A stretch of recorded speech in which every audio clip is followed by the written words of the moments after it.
Isang magandang araw mga kababayan. Ito po, panoorin natin yung launching of the Pasig Bigyang Buhay Muli. Ito yung proyekto ng ating gobyerno. Ito ang phase 4 na to hanggang dito. Umaabot ito ito sa Manila, dun sa Mayloton, na kung nandun din yung mga tulay na historic na tulay, yung malapit sa Quiapo. Mga kababayan, ito lang po nangyari ngayong araw na to, tong latest na to October 19, 2025, mga bandang hapon po. O mga kababayan, wag na po nating tagalin pa at atin na nating panoorin yung kanilang launching of this project. Ito yung mga pagpapakita nila ng gilas itong mga administrasyon ni BBM. Ito na. Magandang hapon mga kababayan. Nandito po tayo ngayon sa Metropolitan Theater, the oldest existing theater dito sa ating bansa. At maya-maya lamang po ay matutunghayan natin ang pagpapasinayan ng Pasig Bigyang Buhay Muli Hello mga Phase 4 kababayan, ito po kasama yung ang ating Pasig mahal na Pangulong River Bigyang Ferdinand R. Buhay Marcos River Jr., Program ng ating maging mga ng pamahalang ating First gobyerno ni Lady BBM Liza mga kababayan. Araneta Marcos. Sa puntong ito ay nakikita po natin na nasa kahabaan ng Pasig River Esplanade si Pangulong Ferdinand R. Marcos Jr. kasama ang ating First Lady Liza Araneta Marcos at ating matutunghayan kasama din nila ang ilang miyembro ng gabinete, sina Secretary Cristina Garcia Frasco ng Department of Tourism, Secretary Jose Rizalino Acosar, ang Presidential Advisor for Pasig River Rehabilitation, gayon din ni Secretary Jose Ramon Aliling ng Department of Human. Alam mo mga kababayan, kayang-kaya naman natin makipagsabayan sa mga iba't ibang bansa sa ganda ng Pilipinas kung talagang walang korupsyon lang mga kababayan. Nakikita niyo po to, itong lugar na to, ang sarap maglakad dyan pag gabi, lalo na kung maganda yung panahon. Ang daming mga ilaw dyan, tapos para kang nasa Europe din, di ba mga kababayan? And Urban Development at ni MMDA Chairman Don Artes ng Metropolitan Manila Development Authority. Kasama rin nila mga kababayan ang ama ng lungsod ng Maynila, si Mayor Francisco Domagoso o mas kilala natin bilang Isko Yorme Moreno. Isko Moreno. Ayan po Sa mga isang kababayan. bagong Pilipinas, patuloy ang serbisyo ng administrasyon ni Pangulong Ferdinand R. Marcos Jr. upang mapabuti ang buhay at kapakanan. Ang newly constructed Phase 4 natin ay in-extend natin ang Pasig River Esplanade hanggang Arroceros Forest Park. So bali mula Phase 1, nagbigay na to ng access. Ito po mga kababayan, ito po dito sa Loton, kung saan dyan sa may bandang malapit sa Quiapo, yung Loton Bridge mga kababayan. Madadaanan na natin ang Fort Santiago hanggang dulo ng Arroceros Park. Mapapadali na rin sa mga commuters natin at mga pedestrian at makakalakad na sila ng tuloy-tuloy. Napakagandang proyekto nito dahil mula doon sa lugar ng Fort Santiago kung saan matatandaan natin sa ating Philippine history na ikinulong nga ang ating national hero na si Jose Rizal, ay dire-diretso na silang magkakaroon ng access hanggang dito sa Arroceros Forest Park naman na kilala natin na kumbaga kung tawagin natin ay last lang ng lungsod ng Maynila. So napakahalaga rin na talagang may silbi sa ating kasaysayan at sibilisasyon itong Ilog Pasig, Engineer. Sa katunayan nga, nabanggit pa ito dun sa nobelang Il Filibusterismo ni Rizal. So, sa tingin mo, Engineer, gaano kahalaga? Ayan po yung mayor natin, tsaka yung mga engineer, yung si First Lady, tsaka yung asawa siguro ni Mayor yan. O gaano ka-importante na tutok ang Pangulo sa bagay na ito? Tama po kayo, Miss Cheng. Napakalaga talaga ng Ilog Pasig sa ating kasaysayan at sibilisasyon dahil isa ito sa mga pinakamatandang daanan ng kalakalan at kabuhayan sa bansa. Tulad na nga ng sinabi ko kanina, fully committed ang ating Pangulo at First Lady sa pagbibigay buhay muli sa Pasig River. At ito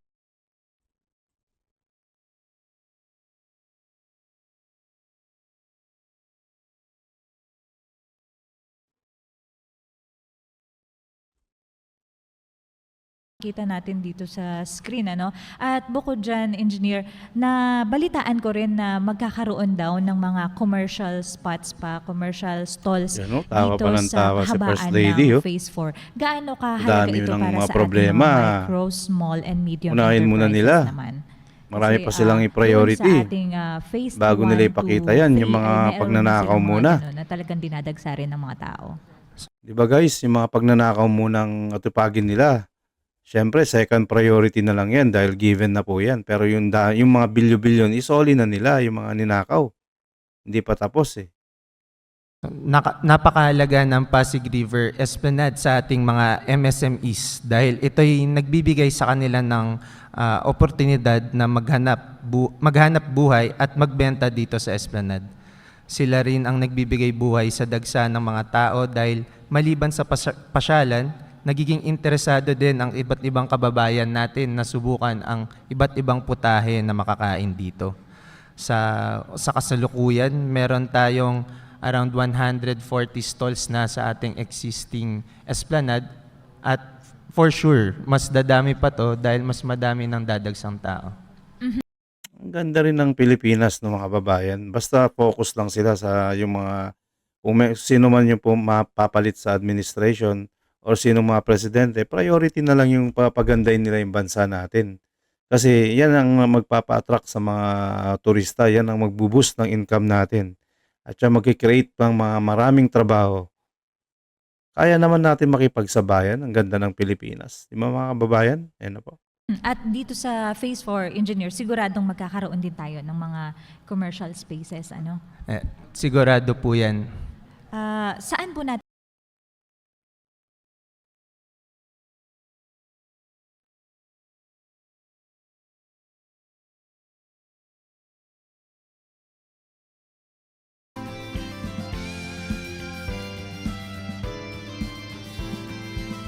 Ayan na po. Ladies and gentlemen, distinguished guests, announcing the arrival of His Excellency, President Ferdinand R. Marcos Jr., together with First Lady Luis Araneta Marcos.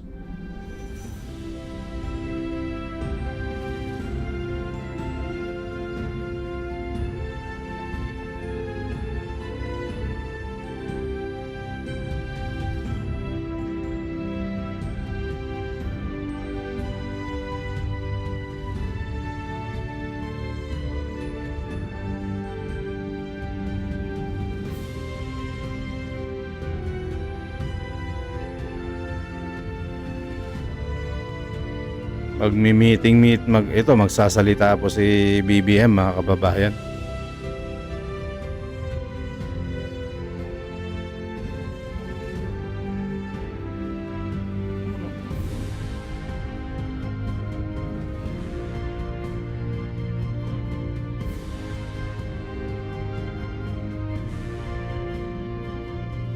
Ladies and gentlemen, you may now be seated. Ganda naman ng stage na yan. Along the historic Pasig River, between the Manila Post Office and the Arroceros Forest Park, once lay a forgotten passage that had fallen into silence and neglect. Today, through the Pasig River Esplanade Phase 4, this 530-meter stretch has been transformed into a vibrant space with walkways, bike lanes, and commercial hubs that celebrate community, culture, and sustainability. Seamlessly linking Phase 1A to the LRTA property and the city's green haven, Arroceros Forest Park, it now stands as a renewed symbol of life and hope along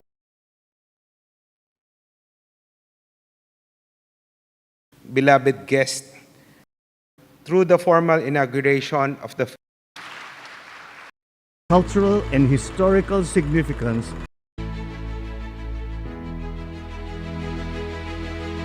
Ganda ng Pilipinas mga kababayan. Basta no wala river lang mga in our murakot, no? country holds as great a cultural and historical significance as Pasig River.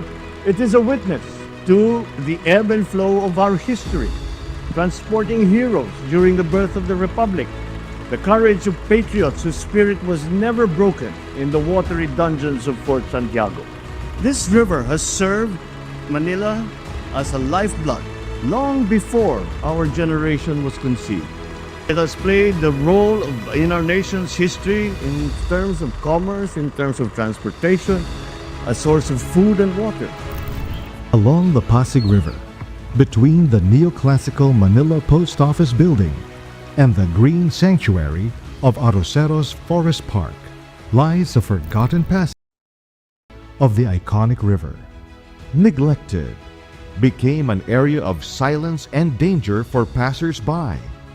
Eto, bago sila Rodrigo Duterte at saka BBM, ang dami na ring dumang mga presidente dito. Sila FDR, ERAP, Gloria Macapagal, Noynoy Aquino, wala pa rin nangyari. Rich in our historic culture itong Pasig River, mga kababayan. Dahil dito, ito yung main route para makapapunta yung mga traders dati dito sa Manila para makapag-trade sila na kanilang mga ibebenta sa mga consumer na Pilipino, mga kababayan, yung mga dayuhan. No reason for tourists to come.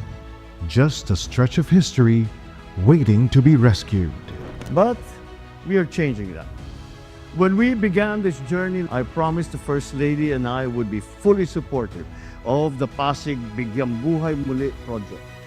The Pasig River Esplanade, Phase 4, is more than just a construction. It is part of the efforts, through the leadership of President Ferdinand R. Marcos Jr., to breathe life back and relive the Alam nyo, maayos po yung project na yan kapag yung mga dapat yung mayor ng Manila dyan, katulad ni Mayor Yorme, pagpatuloy niya lang yung pag-monitor ng lugar na yan, malinis, yung may peace on order kasi dito sa ating mga kababayang Pilipino. Dahil marami po rin mga kababayan natin mga Pilipino nang nagsasamantala dyan kapag may mga turista, yun nga po yung pinaggagawa nila, nagte-take advantage sila. Kaya kailangan dyan yung tiwala, yung mga tiwala ng turista, kailangan zero crime talaga ang nangyayari sa bansa natin. Presidential Advisor for the Pasig River Rehabilitation, Secretary Jerry Acuzar. Dito rin po ang ating Speaker Boji D. At lahat ng mga ating kasama sa legislatura, the excellencies of the diplomatic corps, the honorable members of the cabinet that are here, and Manila City Mayor Isko Domagoso, Asian Development Bank Country Director Mr. Andrew Jeffries, and of course, one of the driving forces behind all of these that we have seen, the First Lady, Lisa Araneta Marcos, fellow workers in government, other distinguished guests, ladies and gentlemen, good evening. Every time we gather here by the Pasig River, we are reminded that progress does not always mean building something new. Sometimes, progress means bringing something beautiful back to life. 7 months, only 7 months after opening Phase 3 along Intramuros, we now see Phase 4 of the Pasig River Urban Development Project. This 530-meter stretch behind Manila Central Post Office all the way to Arroceros Park is being reborn into a vibrant riverside space featuring walkways, bike lanes, and commercial areas. This Phase 4 will connect seamlessly with Phase 1 of the project, creating a continuous riverside path that will link people, culture, and opportunity.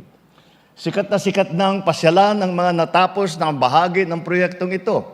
Tignan niyo po sa Instagram, sa TikTok, sa Facebook, marami na pong nagpo-post na bumibisita rito. These are the perfect spots for everyone. For the foodies, there's a wide selection of classic Filipino merienda and global flavors to satisfy all your cravings.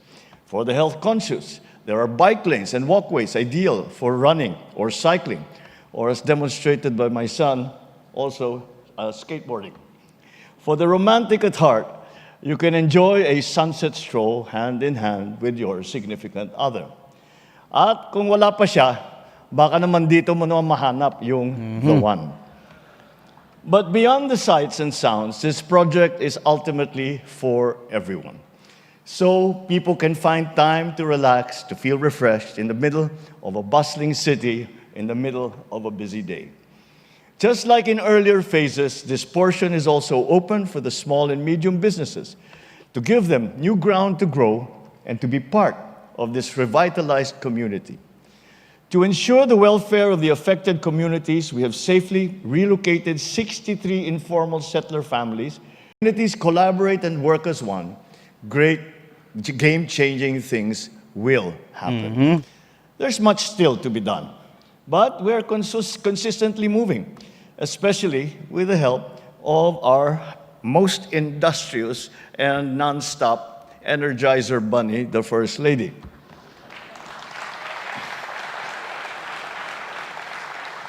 Because of her vision and dedication, this Pasig Bigyang Buhay Muli project was named one of the recipients of the 2025 Asian Townscape Award by the UN Habitat for its sustainable urban development work. Congratulations. The First Lady does not like to be in the spotlight, but this is one of those moments where I really have to say thank you for your passion, for your drive, for your energy, for your industry. You inspire me and everybody else every day. Because she won't let us sleep, she's on the phone. Said, come on, go get it done. What happened? What happened? To everyone involved, all our partners, our city officials, our workers on the ground, and every Filipino who believes in a better Pasig River, maraming salamat po. Let us keep this river flowing with hope, with life, and with pride. Mabuhay ang Ilog Pasig, mabuhay ang bagong Pilipinas. Maraming salamat po sa inyong lahat. Yan po mga kababayan, yung video na to, pinakita natin yung launching of the Pasig River, yung Phase 4 na project ng BBM administration. Maganda naman po yan na okay naman para sa akin yan, yung para din sa atin naman yan.